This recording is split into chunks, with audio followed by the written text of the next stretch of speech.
Today we'll be learning about classifying real numbers and the number line.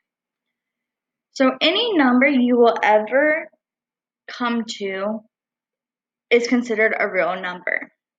So within real numbers, there's two different categories. So they're either going to be irrational, and irrational are decimals that cannot be written as a fraction. So examples of this is pi. Pi is the number 3.1415925,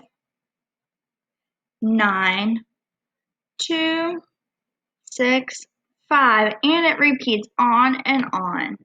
It also does not have any pattern to this decimal.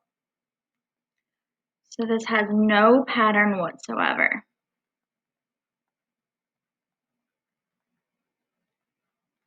Also, another example is the square root of 3. If we were to type this into our calculator, we would get 1.442249, and it also continues on.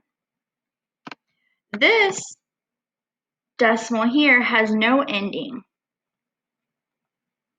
So since it does not end, it's an irrational number. So rational numbers are numbers that can be written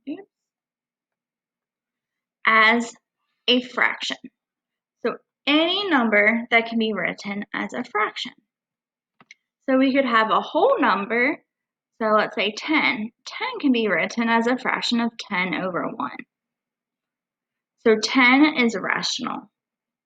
We also have 2/5. 2/5 is already a fraction. So that's a rational number. And then a decimal that does end, we have 0.25. Since that ends, that is a rational number because it can be written as a fraction. And 0.25 is a fourth. So that's another example. So within rational numbers, we have integers. And integers are whole numbers and they're negatives. So whole numbers. Think of your number line and there's numbers that are actually written. So let's think. -3 is one of them. -2, -1, 0, 1, 2, 3. So these are just some examples. And it can continue on both directions. Within integers, we have whole numbers. So whole numbers are numbers you're going to be counting by and 0. So it's just like these integers, but we cannot count these negative numbers. So it considers 0, and then numbers you're going to see it on number line. So 1, 2, 3, 4, continuing on. They have to be positive numbers with our 0. And then within whole numbers, we have natural. So natural numbers are going to be our counting numbers. Those are our numbers 1, 2, 3, 4, 5, and continuing on. You want to think about this as the numbers you would count on your fingers. So you're always going to start off with 1. You don't start off with 0 on your fingers. But a whole number, you do start with 0 and then continuing on. So a natural number is not an irrational number because we can take these numbers and write them as a fraction. Same thing, natural is going to be our very specific, and then it's going to go up into our reals. So it starts with a natural, so you're counting numbers, then whole numbers are counting numbers and 0. And then integers include all this below, but with the negatives. And then rational is all of our integers. So all of our counting numbers are 0 and the negatives, but we can write them as a fraction. So now let's look at some examples. We are going to want to classify these numbers here into the correct categories. So let's start with -1. -1 is not a natural number. Natural are your counting, so it's not. Whole number. Whole number are your naturals plus 0. So this is a negative number, so it's not a whole, but it is an integer. Integers are your whole numbers and their negatives. So we have a negative here. Since it's an integer, it is also a rational number. So it could be one or the other. They cannot be both. And then it is also a real number. So if it's a rational or irrational, it's going to be a real. Square root of 5. What is the square root of 5? Can you write that as a decimal? So the square root of 5, if you were to type that into your calculator, is 2.2360, and it continues on. Since this decimal continues on, there is no pattern to the decimal, and it does not end. So that makes that an irrational number. Since it's an irrational, it is a real number as well. 0. Now 0, is that a natural number? No, it's not, because our natural numbers are counting. So, since it's not a natural, we get a whole. So whole numbers include 0. So 0 is a whole number. Since it's a whole number, it's an integer, and it's a rational number. Remember, it can only be rational or irrational. And if it's one or the other, then it's also a real number. Then we have the decimal 0.2379. This decimal stops. Since it stops, that means we can write it as a fraction. So here's a trick. You can always take the decimal part and put it over 1 and then put as many zeros as there are numbers. So we need 1, 2, 3, 4, 4 zeros. Now we have a fraction of this decimal. So since we can write this decimal as a fraction, it makes it a rational number. And then it's also real. We have the fraction 3/5. Since it's a fraction, it's a rational number. And then it's also a real number. Then we have this. We have 3.5267. There's a little line over the 6 and the 7. That bar means the 6 and 7 repeat in a pattern. We have a decimal that has a pattern. Since it has a pattern, it's a rational number. Since it's a rational number, it's also a real number. Then we have 9. 9, is that a natural number? Can you count that? Yes, so it's a natural. If it's a natural number, then it's also a whole number. If it's a whole number, it's also an integer. And if it's an integer, it's also a rational number. And then since it's a rational number, it's a real number. So let's turn the page. Now we're going to look at the number line. So a number line consists of our numbers that we consider integers. So there are whole numbers and their negatives, and it includes 0. So 0 we call our origin.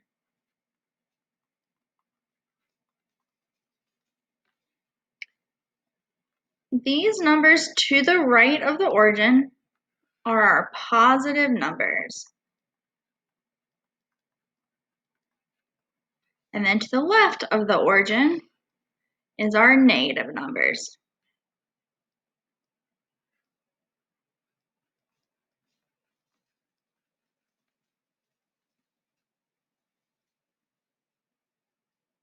Now let's graph some points. Let's graph A. We have -4. So we need to start at 0 and go to the left for the negatives. And we'll go to -4. We put a dot, and then we need to label it. So this is A. Now let's go to B. B, we have +2, so we go to the right to 2. Put a point and then label it. Label it B. C, we have 5.5. So we start at 0 and go over to 5, but 0.5 is a half, so it goes right in the middle. My dots are a little larger, so when you draw a dot, it does not need to be that large. So let's label it C. Now we have D, -1.5. So we go to -0.5 is a half, so right in the middle. So it's between -1 and -2. Let's label it D. Then we have -9.5. So go to -9 and then over for the 0.5. Don't forget to label. That's E. Then we have F, which is 8. Go over to 8. Label it.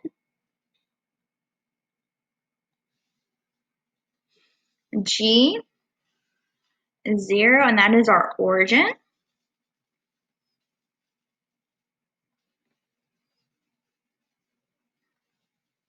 H, 3.5, so 3.5. 3.5, and that is H.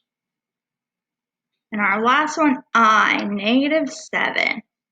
So go to -7 and put your point and label it I. So that's just graphing points on the number line.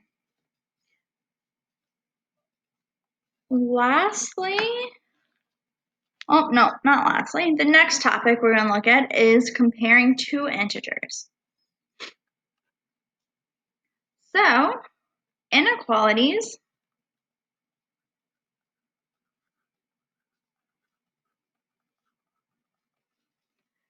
are symbols comparing numbers or quantities. So, these are your inequality symbols. This one here stands for greater than.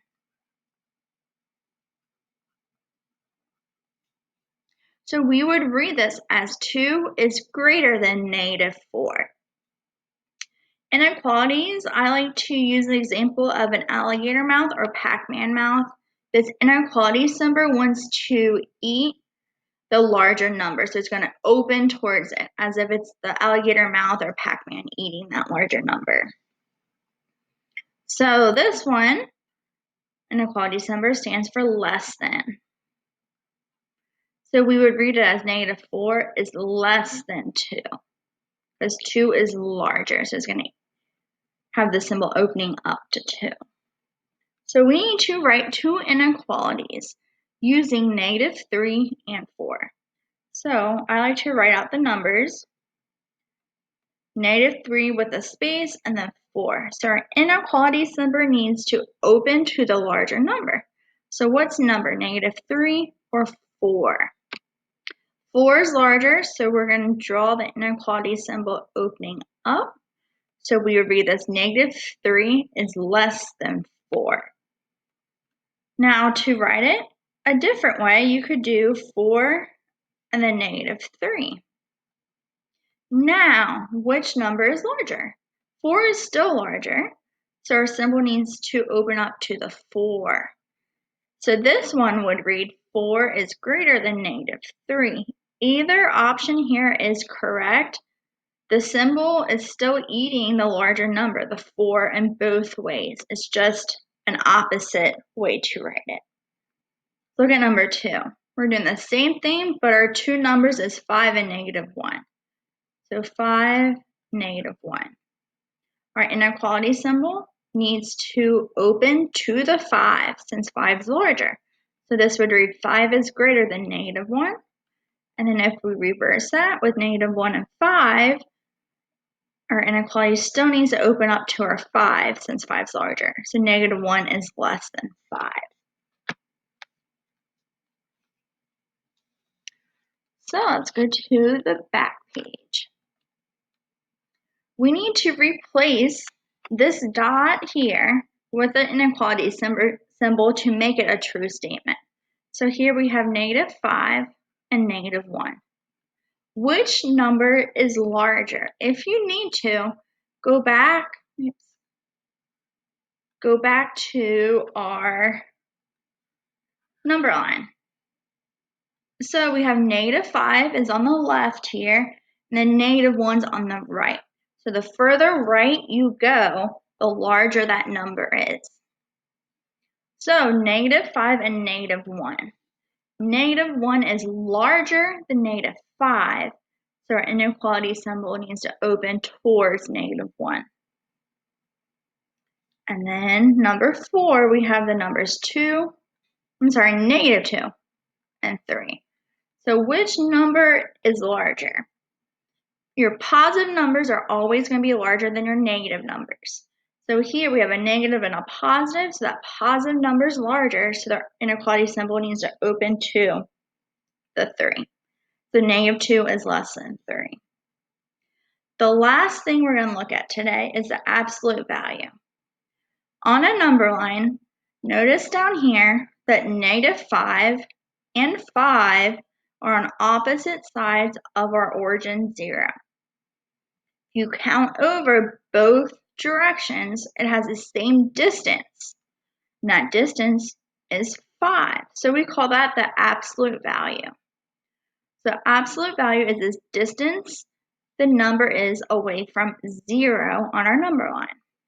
So 5, we said the distance was 5, and then -5 was 5. So these straight lines mean the absolute values. The absolute value of 5 is 5. The absolute value of -5 is 5. Distance is always positive.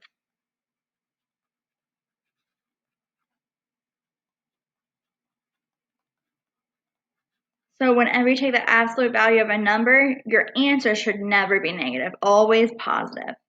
So let's look at examples. Absolute value of -12. If you were to look on a number line from 0 to -12 would be 12.